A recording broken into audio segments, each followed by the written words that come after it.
ரோஹிணிக்கு இதெல்லாம் தேவைதான். விஜயா கிட்ட ரோஹிணி இன்னைக்கு நல்லா தலையில கொட்டு வாங்குனது யாருக்கெல்லாம் ரொம்ப திருப்தியா இருந்துச்சோ, மறக்காம கமெண்ட்ல சொல்லுங்க. ஏன்னா, அந்த அளவுக்கு வீட்ல அவ்ளோ பாடுபடுத்திட்டு இருக்கிறாங்க.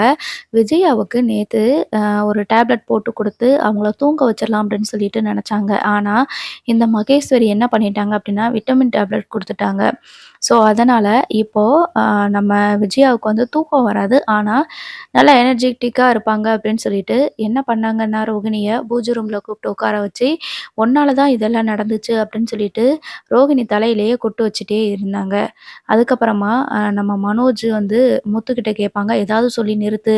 ரோகிணி ரொம்ப கஷ்டப்படுறா" அப்படின்னு சொன்னதுனால, அண்ணாமலை அப்பா வந்த மாதிரி, "வந்துருவேன்" அப்படின்னு சொன்ன மாதிரி ஃபோன் அடிச்சு சும்மா ட்ராமா பண்ணிருவாங்க. ஸோ, இப்ப அ விஜயா கிட்ட வந்து உண்மைய சொல்லலாம் அப்படின்னு சொல்லி முத்து நிக்கும்போது, அண்ணாமலை அப்பா வந்துருவாரு. இதுதான் வந்து இன்னைக்கான எபிசோட்ல நடந்தது. சரி, அடுத்து என்ன நடக்க போகுது அப்படின்னு சொல்லி பார்த்தோம் அப்படின்னா, அண்ணாமலை அப்பா வந்ததுமேனு வீட்ல இருக்கவங்க எல்லாருமே, "எதுக்காக இப்படி சொல்லாம செய்யாம போனீங்க?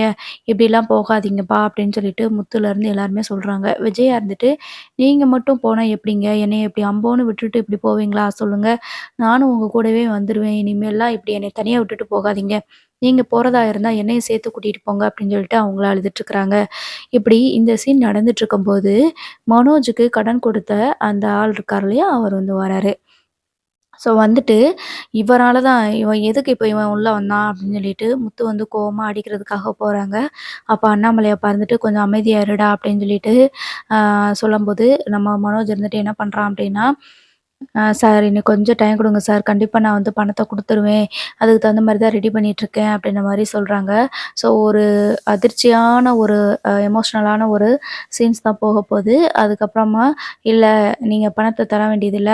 நீங்க எவ்வளோ பணம் தரணுமோ, அது எல்லாத்தையுமே உங்க அப்பா செட்டில்மெண்ட் பண்ணிட்டாரு." அப்படின்னு சொல்றாங்க.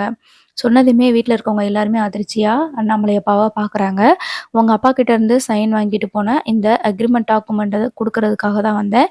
அவங்க வந்து சைன் பண்ணிட்டாங்க." அப்படின்ற மாரி சொல்றாங்க. சாரி, பணத்த குடுத்துட்டாங்க அப்படின்னு சொல்லி சொல்றாங்க. மனோஜுக்கு என்ன பண்றது அப்படின்னே தெரியல.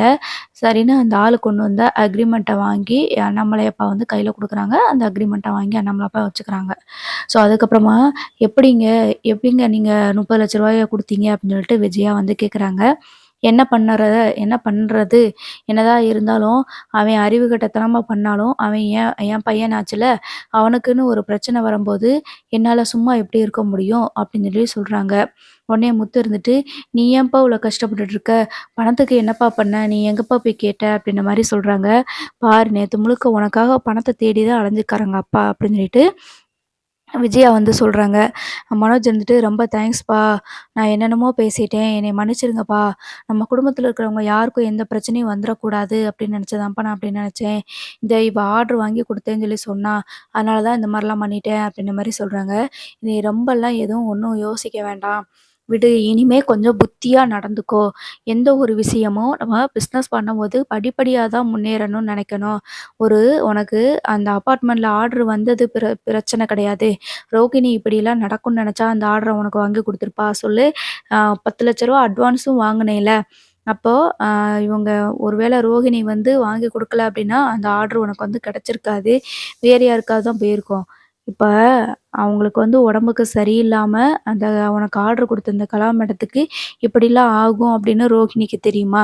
இல்லன்னா அவங்களோட நிலைமைக்கு ரோகிணி தான் காரணமா? எதுவும் இல்லைல்ல. நல்லபடியா இந்த ஆர்டர் கிடைச்சா நல்லாருக்கும்னு நெனச்சு தான் ரோஹிணி வாங்கி குடுத்துருக்கிறா. அவ மேல எந்த தப்புமே கிடையாது. இப்ப ரூ. 30,00,000 லாஸ் ஆனதுக்கு காரணம் நீ தான். அவ எவ்வளவோ சொல்லியிருக்கிறா. நீங்க வந்து ஆஃபீஸ் போடாதன்னு சொல்லியிருக்கிறா. ஆனா, நீ அத கேட்காம, எங்க கிட்டயும் சொல்லாம, அவகிட்டயும் சொல்லாம ரூ. 30,00,000 நீ வந்து கடன் வாங்கி ஆஃபீஸ் செட்டப்லாம் போட்டு எல்லாம் எடுத்து வச்சிருக்கிற. இதுக்கும் ரோகிணிக்கும் என்ன சம்மந்தம்? அவ உனக்கு ஆர்டர் வாங்கி குடுத்தா, அதுக்கு தகுந்த மாரி ரூ. 10,00,000 அட்வான்ஸும் குடுத்துருக்காங்க. இப்போ ஏதோ ஒரு சூழ்நிலையில அந்த ஆர்டர் உங்க கைய விட்டு போயிருச்சு. இப்ப அதனால எந்த லாஸும் கிடையாது. நீ இப்ப ஆஃபீஸ் புதுசா போட்ட பாத்தியா? அதனால மட்டும் தான் அந்த ரூ. 30,00,000 லாஸ் ஆயிருக்குது. அப்படின்னு சொல்லிட்டு சொல்றாங்க. ரோகிணி இருந்துட்டு, "ரொம்ப தேங்க்ஸ் அங்கிள். நான் வந்து மனோஜ எப்படியாவது முன்னேத்தணும் அப்படின்னு தான் நெனச்சுட்டுருக்கேன். நீங்களாவது என்னைய புரிஞ்சுக்கிறீங்களா? அதுவரைக்கும் ரொம்ப சந்தோஷம். இவன் பண்ணும்போது நான் வேண்டாம் வேண்டான்னு தான் சொல்லிட்டு இருந்தேன்.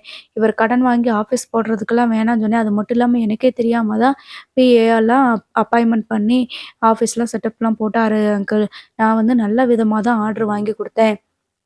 இந்த ஆர்டர் கிடைச்சிச்சுன்னா, கண்டிப்பா நம்ம அடுத்தடுத்த லெவலுக்கு போயிரலாம் அப்படி தான் நெனச்சேன். ஆனா, கலா மேடத்துக்கு இப்படிலாம் ஆகும்னு கொஞ்சம் கூட எதிர்பார்க்கல. நீங்க என்னைய புரிஞ்சுக்கிட்டீங்க. ரொம்ப நன்றி அங்கிள் அப்படின்ற மாரி சொல்றாங்க. அதெல்லாம் சரிதாம்மா. ஒரு நம்ம கூட இருக்கிறவன் வந்துட்டு, உன் கூடயே வாழ போறவன். அவன் ஏதாவது தப்பு பண்ணா, நீ தைரியமா வீட்ல இருக்கிறவங்க கிட்ட சொல்லணும் அப்படின்ற மாரி சொல்றாங்க. அவன் பண்ற விஷயங்கள் வந்து தப்பா இருந்தாலும், ரைட்டா இருந்தாலும் எங்ககிட்ட சொன்னா தான் அதுக்கு தகுந்த மாதிரி நாங்க ஏதாவது பண்ண முடியும். இப்ப அவன் கடன் வாங்கிட்டான். ஆனா, மொத்த குடும்பமும் சேர்ந்து பாதிக்குது பார்த்தீல. ஒரு குடும்பத்தில இருக்கிற எல்லாருக்கும் தான் சொல்றேன். ஒருத்தவங்க தப்பு பண்ணாங்க அப்டின்னா, அந்த உண்மையவோ, அந்த தப்பையோ தயவு செஞ்சு குடும்பத்தில சொல்லிருங்க. அதனால பாதிக்கப்பட போறது அந்த தனிப்பட்ட நபர் கிடையாது. நம்ம ஒட்டுமொத்த குடும்பமும் சேர்ந்து தான் பாதிக்கப்படும். இதுதான் கடைசியா இருக்கணும். இனிமே எந்த விஷயத்தையும் வீட்ல வந்து சொல்லாம இருக்கவே கூடாது. அப்டின்னு சொல்லிட்டு அண்ணாமலை அப்பா வந்து சொல்றாங்க. மீனாவுக்கு ரொம்ப வந்து ஒரு மாரியே கில்ட்டியா ஃபீல் ஆகுது. ஐய்யய்யோ! ரோகிணிய பத்தின உண்மைய தெரிஞ்சுக்கிட்டு, நம்ம சொல்லாம இருக்கமே அப்டின்ற மாதிரி, மொத்த குடும்பமும் பாதிக்கப்படுமோ அப்டின்னு நெனச்சுட்டு சொல்லிட்டுருக்காங்க. உடனே ரோகிணிய பார்த்து மொறைக்கிறாங்க. "பாரு மாமா என்ன சொன்னாலும் புரிஞ்சுக்குருவாங்க. தயவு செஞ்சு அவர்கிட்ட உண்மைய சொல்லு" அப்டின்ற மாதிரி சொல்றாங்க. அப்பயும் ரோகிணி இருந்துட்டு, "இப்ப சொன்னா அவ்வளதான். ஆன்டிக்கு ஏற்கனவே என் மேல கோவம் பயங்கர கோவம் இருக்குது. இன்னும் நம்ம சொன்னோம் அப்டின்னா அவ்வளதான்" அப்டின்னு சொல்லிட்டு ரோகிணி வந்து சொல்ல முடியாது. "கொஞ்சம் டைம் குடுங்க" அப்டின்ற மாதிரி கெஞ்சுறாங்க. சரின்னு சொல்லிட்டு இந்த பிரச்சனைய இதோட விட்டுட்டாங்க. அப்ப விஜயா கிட்ட வந்து அண்ணாமலை அப்பா வந்து சொல்றாங்க, ஒரு பையன மட்டும் தல மேல தூக்கி வச்சு ஆடிக்கிட்டு இருந்த. மனோஜ்ன்னு பேசிட்டு இருந்த. பாத்தேல கடைசில நம்மள எந்த நிலைமைக்கு கொண்டு வந்து நிப்பாட்டியிருந்தான் பாத்தேல. இந்த சொத்த பிரிக்கிறதுக்கு காரணமே அவனா தான் இருந்தான். அவனுக்கு நீங்க என்ன வேணாலும் பண்ணிட்டு போங்க. ஆனா எனக்கு சேர வேண்டிய பணத்த குடுங்க அப்படின்னு சொல்லி சொன்னான். அப்ப கடைசில நம்மள அவமானப்படுத்த போறது யாருன்னு தெரிஞ்சுக்கிட்டியா? இனிமேலாவது எல்லார்கிட்டயும் ஒரே மாதிரி நடந்துக்கோ அப்படின்ற மாரி சொல்றாங்க. உடனே அவன் மேலலாம் எந்த தப்பும் இல்லங்க. அவனுக்கு இந்த நிலைமைக்கு வர்றதுக்கு காரணமே அந்த ரோகிணி தான். அவள என்னைக்கு நான் கல்யாணம் பண்ணி வச்சேனோ, அதுலேருந்து பொய்யி, பித்தலாட்டம்ன்னு எல்லாத்தையும் பண்ணிட்டுருக்கா அப்படின்ற மாரி சொல்றாங்க. மறுபடியும் நீ இந்த மாரி பேசாத. எல்லாரையும் ஒரே மாதிரியா பாரு. நான் இப்ப தான் சொல்றேன்ல. அந்த பொண்ணு என்ன பண்ணும், வீட்ல இருக்கவங்க எல்லாரும் ஆ மனோஜ எப்படியாவது முன்னேத்தணும் அப்படின்னு சொல்லி தானே அது நெனைக்கும். வீட்ல இருக்கவங்கள பிரிச்சு விடணும்னு அது நெனச்சுச்சு அப்படின்ற மாதிரி பாசிட்டிவா தான் பேசுறாரு. ஸோ இப்ப ரோகிணி வந்து தப்பிச்சுட்டாங்க.